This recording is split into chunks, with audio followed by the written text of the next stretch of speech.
Everybody asking how we doing, say we good. Don't need no one to tell me how to live just like they would. It ain't their business, but they in it, I don't know why. Revolved around my life after I found another.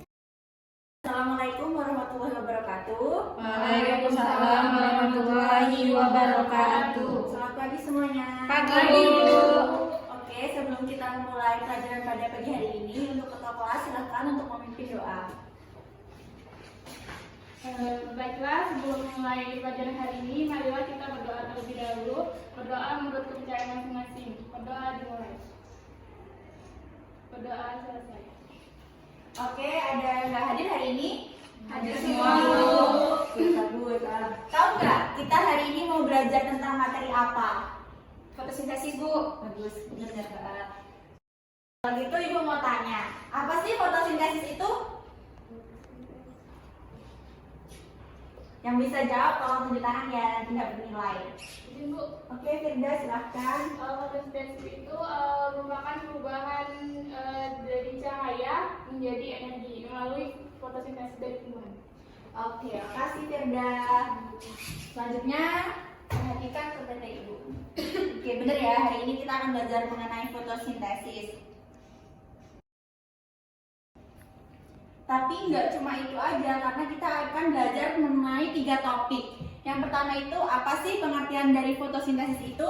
Dan yang kedua, bagaimana proses terjadi dari fotosintesis tersebut? Dan yang ketiga, faktor apa saja yang mempengaruhi proses fotosintesis tersebut? Itu merupakan proses sintesis karbohidrat dari bahan-bahan anorganik berupa CO2 dan H2O pada tumbuhan berpigmen dengan bantuan energi cahaya matahari. Untuk reaksi fotosintesis itu sebagai berikut. Ada 6 CO2 tambah 6 H2O dengan bantuan kloroplas dan energi cahaya matahari akan menghasilkan C6H12O6 tambah 6O2O. Siapa yang tahu C6H12O6 itu apa? Saya, Bu. Oke, Deborah. C6H12O6 itu gula, Bu. Oke, benar ya. Jadi dari fotosintesis tersebut akan menghasilkan produk berupa gula dan oksigen. Setelah ini kan fotosintesis itu terjadi melalui proses kan? Kalian tahu nggak proses fotosintesis itu terjadi melalui apa? Ada yang tahu nggak?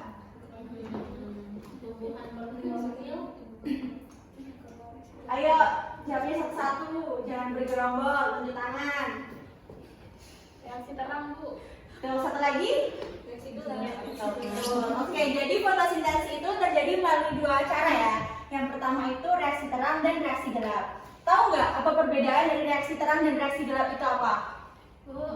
Oke, Latifah. Reaksi terang terjadi di siang hari saat ada cahaya matahari. Reaksi gelap di malam hari. Oke, makasih ya.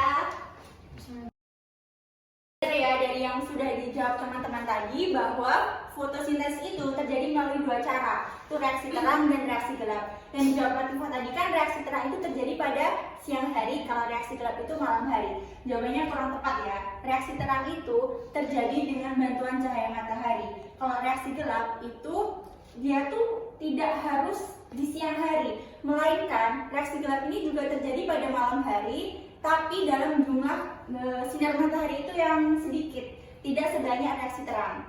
Untuk reaksi terang ini menghasilkan ATP dan reduksi NADPH2. Reaksi ini memerlukan molekul air dan juga adanya cahaya matahari. Proses dari reaksi terang ini melibatkan fotosistem 1 dan fotosistem 2. Untuk penjelasan lebih jelasnya, Ibu akan menampilkan video.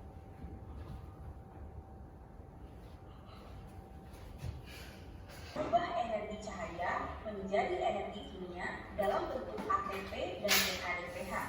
Jadi yang harus diingat adalah reaksi terang ini merupakan tahapan reaksi fotosintesis yang memerlukan cahaya matahari. Reaksi terang dan terdapat juga fotosistem 2 atau yang dikenal sebagai P680. Disebut dengan P680 karena mampu menyerap cahaya dengan panjang gelombang 680 nanometer. Oke, setelah menonton video dari reaksi terang, selanjutnya kita akan bahas tentang reaksi gelap.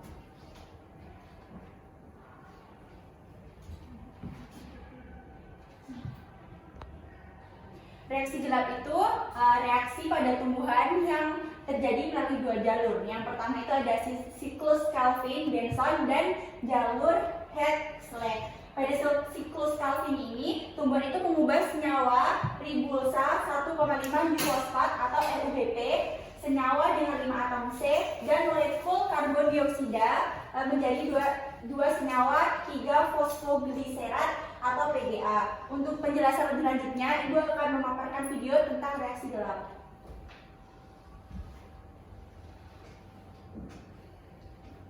Sebelum nonton video ini, karena pada prosesnya tidak membutuhkan cahaya matahari secara langsung.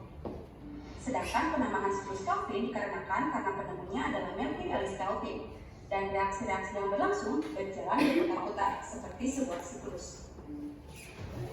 Siklus Calvin atau reaksi gelap pada proses fotosintesis terjadi setelah adanya reaksi terang. Mengapa? Karena seperti yang telah kita bahas di video sebelumnya, bahwa reaksi terang menghasilkan ATP dan NADPH. Nah, ATP dan NADPH inilah yang akan digunakan dalam reaksi gelap.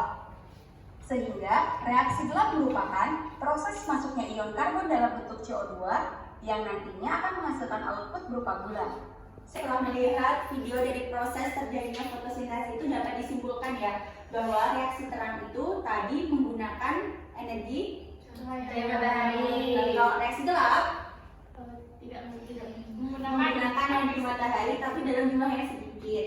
Lalu reaksi terang itu terjadi melalui 3 proses. Yang pertama itu ada aktivasi klorofil, yang kedua fotosintesis air, dan yang ketiga itu ada transport elektron. Sedangkan reaksi gelap juga melalui 3 proses yang terdiri dari yang pertama itu ada fiksasi karbon, reduksi, dan regenerasi. Selanjutnya kita akan membahas mengenai faktor-faktor apa saja yang mempengaruhi proses fotosintesis.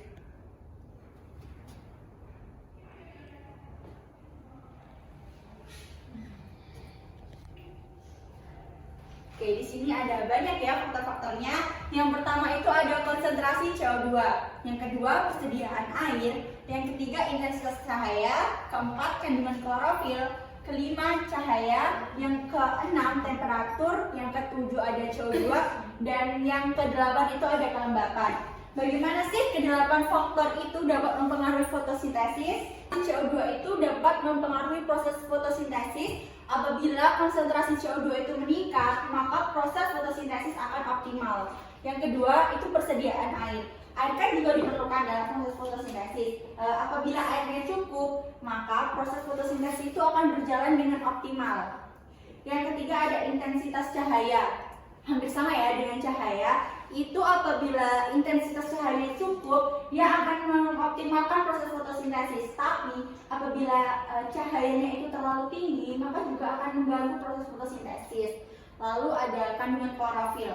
Kan kita tahu ya, klorofil itu merupakan pigmen yang juga berperan penting dalam fotosintesis. Apabila kandungan klorofil dalam suatu tumbuhan itu terpenuhi dengan cukup, maka dia akan membantu proses fotosintesis itu dengan baik juga. Lalu ada temperatur.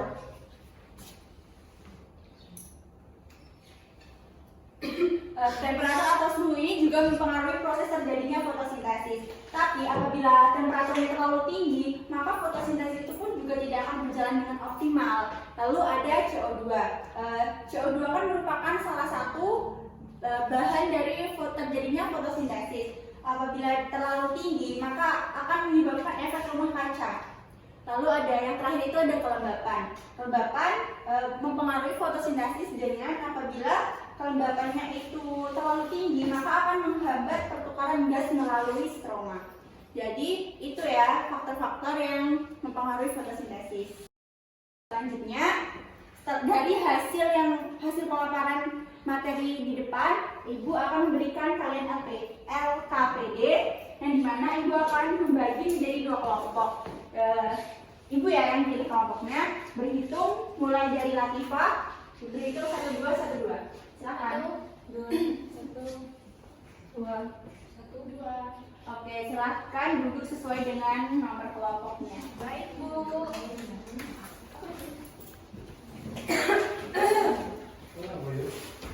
Kelompok akan Ibu bagikan LKPD-nya. Waktu pekerjaannya itu 10 menit nanti kalau udah selesai perwakilan kelompoknya maju ke presentasi.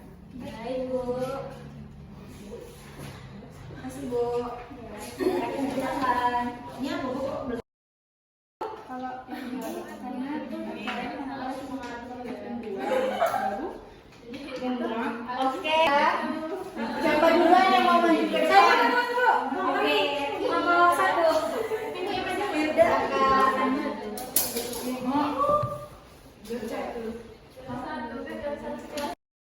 menjawab, Bu. Jadi untuk yang soal pertama itu reaksi apa yang terjadi pada gambar tersebut, di sini ada cahaya.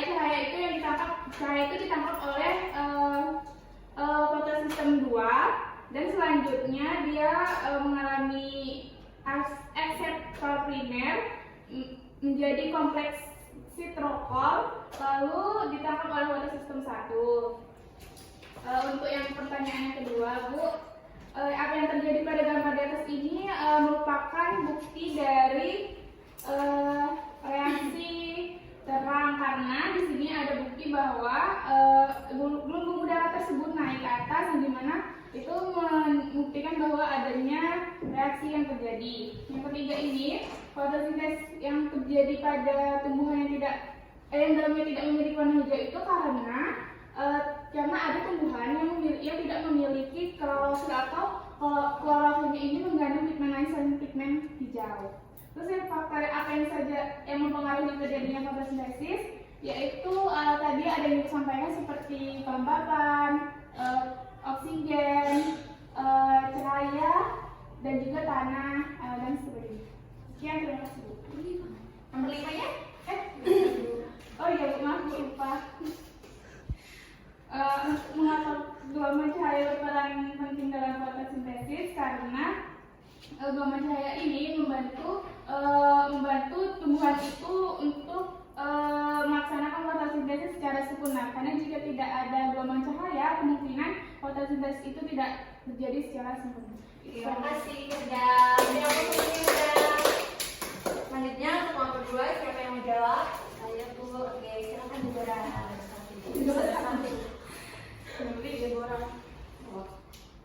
Baik Bu, dari hasil diskusi kelompok kami telah mendapatkan jawaban. Yang pertama itu reaksi apa yang terjadi pada gambar di atas itu adalah fotosistem reaksi terang, di mana fotosistem 1 itu menerima cahaya dari fotosistem 2. Nah, kemudian yang kedua itu apa yang terjadi pada gambar di atas itu merupakan salah satu pembuktian dari percobaan Jan Ingenhousz, di mana itu menggunakan hidrogen. Di situ nampak ada gelembung-gelembung itu menandakan terjadinya reaksi fotosintesis pada percobaan tersebut. Kemudian yang ketiga itu fotosintesis itu bercakup pada tumbuhan yang tidak hijau itu tetap melakukan fotosintesis Bu, namun tidak menggunakan klorofil hijau. Kemudian faktor apa saja yang mempengaruhi terjadinya fotosintesis seperti yang sudah Ibu paparkan tadi, ada cahaya, kemudian temperatur, intensitas cahaya. Kemudian yang kelima, mengapa gelombang cahaya berperan penting dalam fotosintesis? Itu dari proses fotosintesis kan kita dapat ketahui bahwa prosesnya itu terjadi dari 6H2O tambah 6CO2 dibantu oleh cahaya. Jadi cahaya itu berperan penting dalam proses fotosintesis Bu. Sekian dari kelompok kami, terima kasih. Oke, yang kasih terima kasih Deborah. Oke, terima kasih kepada kelompok 1 dan kelompok 2 yang sudah mempresentasikan hasil dari diskusinya di depan kelas. Oke, gue akan membahas sedikit mengenai jawaban yang sudah dijawab oleh Firda sama Deborah tadi mengenai reaksi terang.